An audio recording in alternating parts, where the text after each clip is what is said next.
Lukas 13 ayat 1-5, dosa dan penderitaan.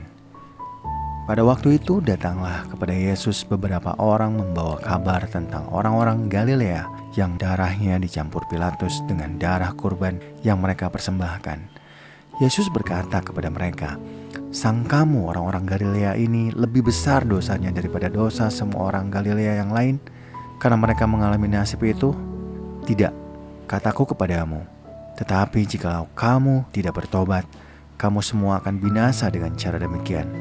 Atau sangkamu ke-18 orang yang mati ditimpa menara dekat Siloam lebih besar kesalahannya daripada kesalahan semua orang lain yang tinggal di Yerusalem? Tidak, kataku kepadamu, tetapi jikalau kamu tidak bertobat, kamu semua akan binasa dengan cara demikian." Lukas 13 ayat 6-9, perumpamaan tentang pohon ara yang tidak berbuah. Kemudian Yesus menyampaikan perumpamaan ini. Seseorang mempunyai pohon ara yang ditanam di kebun anggurnya, dan ia datang untuk mencari buah pada pohon itu. Tetapi ia tidak menemukannya. Lalu ia berkata kepada pengurus kebun anggur itu, "Lihatlah, sudah 3 tahun aku datang mencari buah pada pohon ara ini, dan aku tidak menemukannya. Tebanglah pohon ini. Untuk apa ia hidup di tanah ini dengan sia-sia?" Jawab orang itu, "Tuan, biarkanlah dia tumbuh tahun ini lagi. Aku akan mencangkul tanah sekelilingnya dan memberi pupuk kepadanya. Mungkin tahun depan ia berbuah, jika tidak, tebanglah dia." Lukas 13 ayat 10-17, menyembuhkan orang sakit pada hari Sabat. Pada suatu kali Yesus mengajar dalam suatu rumah ibadat pada hari Sabat. Di situ ada seorang perempuan yang telah 18 tahun dirasuk roh sehingga ia sakit sampai bungkuk punggungnya dan tidak dapat berdiri tegak lagi. Ketika Yesus melihat perempuan itu, ia memanggil dia dan berkata kepadanya, "Hai ibu, penyakitmu telah sembuh." Lalu ia meletakkan tangannya atas perempuan itu, dan seketika itu juga tegaklah perempuan itu dan memuliakan Allah. Tetapi kepala rumah ibadat gusar karena Yesus menyembuhkan orang pada hari Sabat. Lalu ia berkata kepada orang banyak, "Ada 6 hari untuk bekerja. Karena itu datanglah pada salah satu hari itu untuk disembuhkan, dan jangan pada hari Sabat." Tetapi Tuhan berkata kepadanya, "Hai orang-orang munafik, bukankah setiap orang di antaramu melepaskan lembunya atau keledainya pada hari Sabat dari kandangnya dan membawanya ke tempat minuman? Perempuan ini keturunan Abraham dan sudah 18 tahun diikat oleh iblis. Bukankah ia harus dilepaskan dari ikatannya itu?"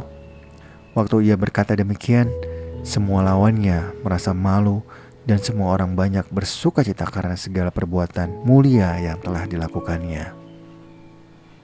Lukas 13 ayat 18-21, perumpamaan tentang biji sesawi dan ragi.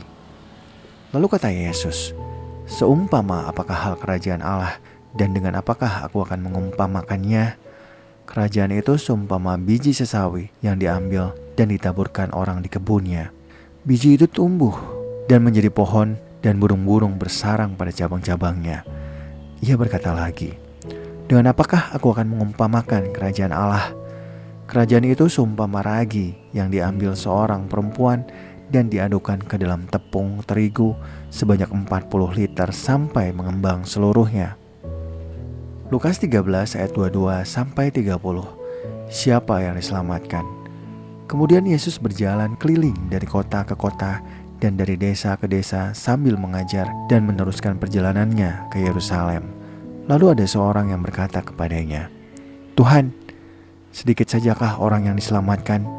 Jawab Yesus kepada orang-orang di situ, "Berjuanglah untuk masuk melalui pintu yang sempit itu, sebab aku berkata kepadamu, banyak orang akan berusaha untuk masuk, tapi tidak akan dapat.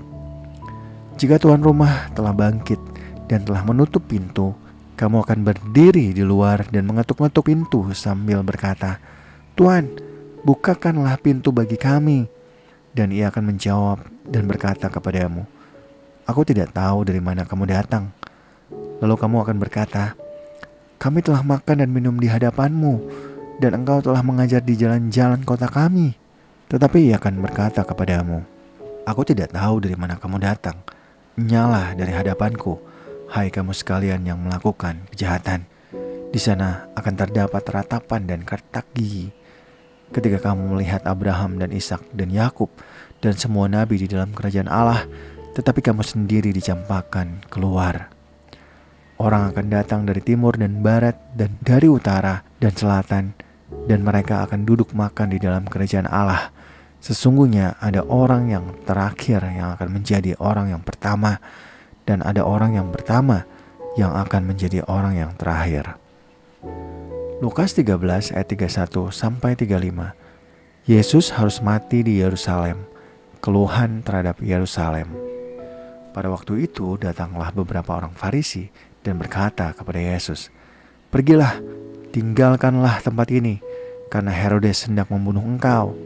Jawab Yesus kepada mereka, "Pergilah dan katakanlah kepada si rubah itu, aku mengusir setan dan menyembuhkan orang pada hari ini dan besok, dan pada hari yang ketiga aku akan selesai. Tetapi hari ini dan besok dan lusa aku harus meneruskan perjalananku. Sebab tidaklah semestinya seorang nabi dibunuh di luar Yerusalem. Yerusalem, Yerusalem, engkau yang membunuh nabi-nabi dan melempari dengan batu orang-orang yang diutus kepadamu. Berkali-kali aku rindu mengumpulkan anak-anakmu, sama seperti induk ayam mengumpulkan anak-anaknya di bawah sayapnya. Tetapi kamu tidak mau.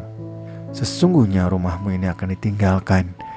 Tetapi aku berkata kepadamu, kamu tidak akan melihat aku lagi sampai pada saat kamu berkata, terpujilah dia yang datang dalam nama Tuhan."